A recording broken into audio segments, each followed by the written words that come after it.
మనశ్శాంతిగా బ్రతకలేకపోతున్నాం. మనం తింటున్నటువంటి ఈ భోజన పదార్థాలను చూడండి, ఇంత సమృద్ధిగా వర్తిల్లేకపోతున్నారు. ఎందుకు తెలుసా పిల్లలు? అది లేదు. అది ఏం తింటున్నారు తెలుసా? విత్తనాలు తింటున్నారు, డ్రై ఫ్రూట్స్ తింటున్నారు. విత్తనాలు, డ్రై ఫ్రూట్స్.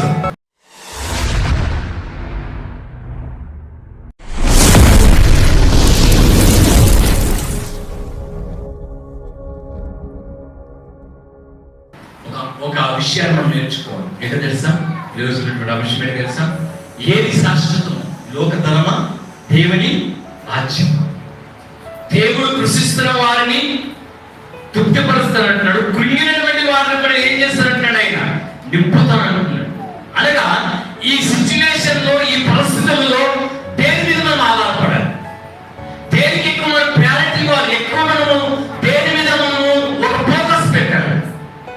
ఎందుకంటే ఈ లోకంలో దేవుని దగ్గర ఉన్నటువంటి శాశ్వతమైనటువంటి ఆయన రాజ్యం కొరకు మనము ఎక్కువ ప్రాముఖ్యత ఇవ్వాలా, లేకుంటే లోకంలో మనకు కావలసినటువంటి ధనం మీద ఎక్కువ మనం ప్రాముఖ్యత ఇవ్వాలి? ఎందుకంటే ఈ రెండింటిని కూడా ఎప్పుడు కూడా మనం బ్యాలెన్స్ చేయలేము. కలిగి ఉండవలసిన ఒక దాన్ని కలిగి ఉండాలి, ఒక దాన్ని కోల్పోవాలి.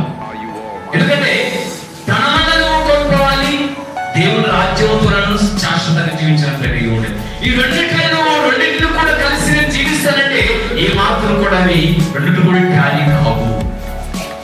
ఎందుకంటే ధనము, దేవుని రాజ్యము, ఇవి రెండు కూడా మనకు ప్రాముఖ్యమైనవి. కానీ ఈ రెండింటిలో కూడా నేను నిరాశ నిస్పృహలోకి తీసుకువెళ్ళేది తెలుసా? ధనము. ఎందుకు తెలుసా? ఎందుకు ధనము నీకు నిరాశని తీసుకెళ్తుందంటే దేవునికి వాక్యం చెబుతుంది. దేవునికి వాక్యంలో ఈ విధంగా దేవుడు చెబుతున్నాడు. ఏమని చెబుతున్నాడు తెలుసా ప్రియులారా? సామెతల గ్రంథము మనం చూసినప్పుడు సామెతల గ్రంథం 15వ అధ్యాయం 16వ వచనం ఏమంటారు అంటే, సామెతల గ్రంథము 15వ అధ్యాయము 16వ వచనం చదువుకుందాం. ఆ మాటకు సామెతల గ్రంథము 15వ అధ్యాయం 16వ వచనం. నెమ్మది లేకుండా విస్తారమైన ధనం ఉండటం కంటే యెహోవా యందలి భయభక్తులతో కూడా కొంచెము కలిగి ఉండటం మేలు. హల్లెలూయా.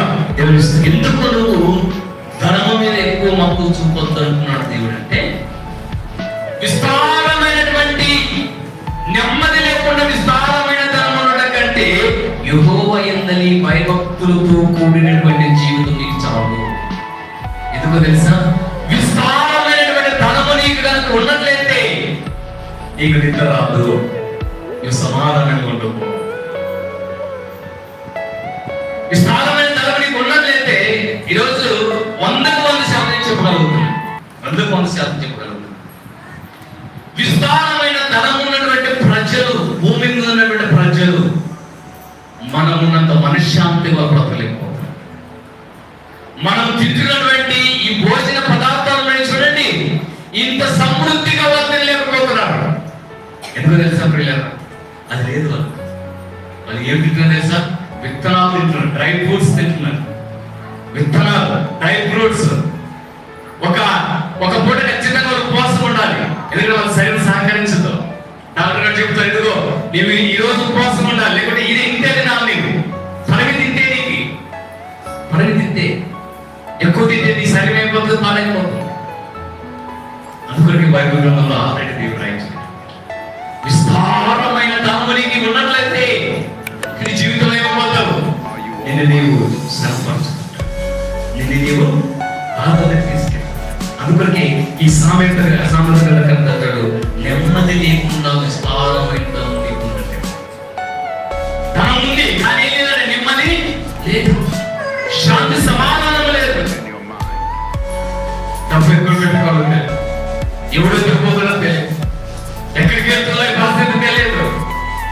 అందుకొరికి దేవుని రాజ్యమును ధనం అవసరమే కాదనట్లేదు, కానీ ధనం మీద ఎక్కువ మక్కువ నీకు కలిగి ఉండకూడదు, డబ్బు మీద ఎక్కువ మక్కువ కలిగి ఉండదు. ఎందుకంటే అపొస్తలుడు పౌలు ఏమంటాడంటే ధనాపేక్ష సమస్త కీడులకు మూలము అంటాడు. కీడులకు మూలము. మనం ప్రశ్నించు, ధనము లేకుండా ఎలా బ్రతకగలం? డబ్బు కావాలి, తెచ్చుకోవాలి. మనము ఒక అంగడిలో వెళ్ళి ఒక వస్తువు తెచ్చుకోవాలి, డబ్బు కావాలి మనకు, కాదనట్లేదు. అని అపోస్తలుల పౌలు ఎందుకో మాటలు ఇచ్చి ఏమని ఇచ్చిందంటే ధనాపేక్ష, అనగా ధనము కంటే ఎక్కువ ఆపేక్ష నీకు ఉండకూడదు. అంటే ఇంకా సంపాదించాలి, ఇంకా సంపాదించాలి, ఇంకా చేయాలి. ఇంకా నేను ఆపేక్ష రాదు తెలుసా, ఒకరిని మోసం చేసి సంపాదించాలి.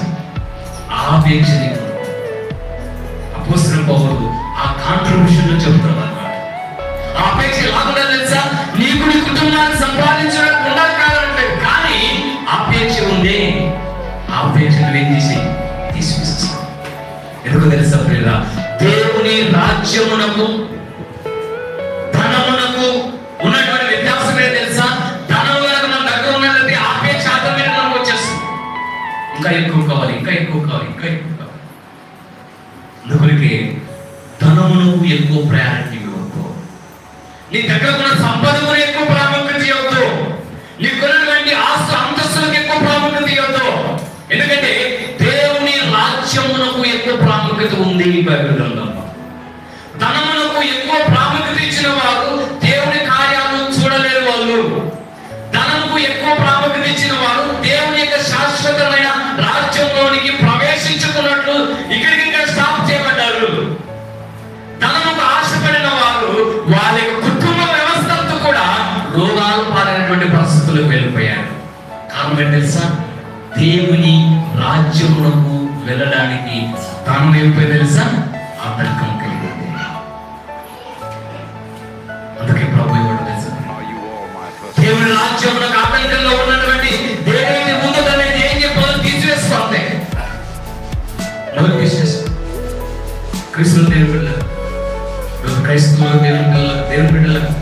నేను మరలా దీన్ని మళ్ళా గురించి చెప్తాను. వడ్డీకి అసలు అంటే అధికి మించినటువంటి వడ్డీ. క్రైస్తవుడు ఎప్పుడైతే ఎక్కడైతే ధనము కలిగి ఉంటాడో అధికి మించిన వడ్డీ మనకి ఇవ్వగలంటే ధనాపేక్షలు ఉన్నావు. ఏదో ఒక చోట నువ్వు పడిపోవడానికి సిద్ధంగా ఉన్నావు. ఏదో ఒక చోట నీ కుటుంబాన్ని నాశనంలో తీసుకెళ్ళడానికి రెడీగా ఉన్నావు. చాలా జాగ్రత్త. ధనము నిన్ను హెచ్చించుతో, ధనము నిన్ను పరలోక రాజ్యాన్ని తీసుకెళ్దు, ధనము నిన్ను దేవుని చేతులకు తీసుకెళ్ళడానికి అవకాశం లేదు. ధనము నిన్ను పాడైనటువంటి పరిస్థితులకు తీసుకెళ్తుంది, కానీ దేవుని రాజ్యంలోకి తీసుకెళ్ళదు. దేవుని దగ్గర నిన్ను సంపూర్తిగా చేయదు. దేవుడు మన ఎదురు కోరుకున్నది తెలుసా, విస్తారమైనటువంటి ధనం, నెమ్మది లేకుండా విస్తారమైన ధనం లేకుండా కంటే దేవుని యందలి భయభక్తి కలిగి ఉండట కొంచెమే మేలట ప్రియులారా. హల్లెలూయా. కొంచెమే ఏంటి తెలుసా, ఆయన యందు భయము భక్తి కలిగి ఉండట. దేవుని రాజ్యమునకు మనం ప్రవేశించబడాలంటే ఈ రెండు చాలా ప్రాముఖ్యమైనవి. ఆయన యందు భయభక్తులు కలిగి ఉండట, ఆయన భయభక్తులు కలిగి ఉండట. క్రీస్తు దేవుని బిడ్డలారా, దేవుడు మనకి ఇస్తున్నటువంటి ధనమునకు ఎక్కువ ప్రాముఖ్యత నీవు ఇవ్వదా? దేవుని రాజ్యమునకు ఎక్కువ ప్రాముఖ్యత నీవు. దేవుని రాజ్యానికి ఎక్కువ ప్రాముఖ్యత నీవు. ఎందుకంటే దేవుని రాజ్యం నిరంతరం, దేవుని రాజ్యం నిరంతరం శాశ్వత కాలం ఉండేది. దేవుని రాజ్యంలోని మాత్రమే మనము అన్నిటిని కూడా శాశ్వతంగా నిలిచి ఉండే కృప ప్రభావాన్ని దయచేస్తాం. హల్లెలూయా. దేవునికి స్తోత్రం.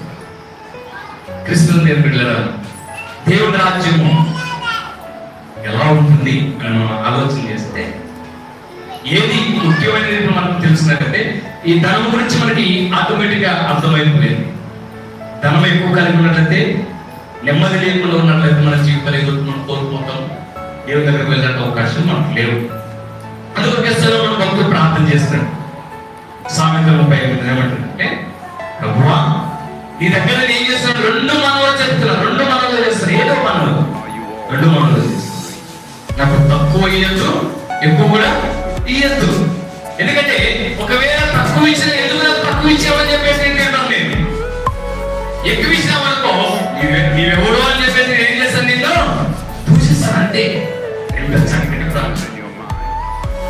ఈరోజు క్రైస్తవుల జీవితాలు కావాలి. తగినంతే నాకు దయచేయి, తగినంత దయచేయి. ధనం మనకు కావాలి, కావాలట్లేదు. మన ప్రభు దగ్గర మనం ప్రార్థించవలసింది ఏంటో తెలుసా?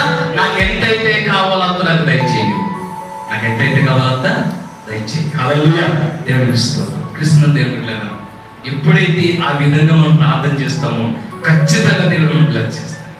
ఎందుకంటే మనం ఎవరి మీద ఆధారపడుతున్నాం? ఇప్పుడు దేవుని మీద ఆధారపడుతున్నాం.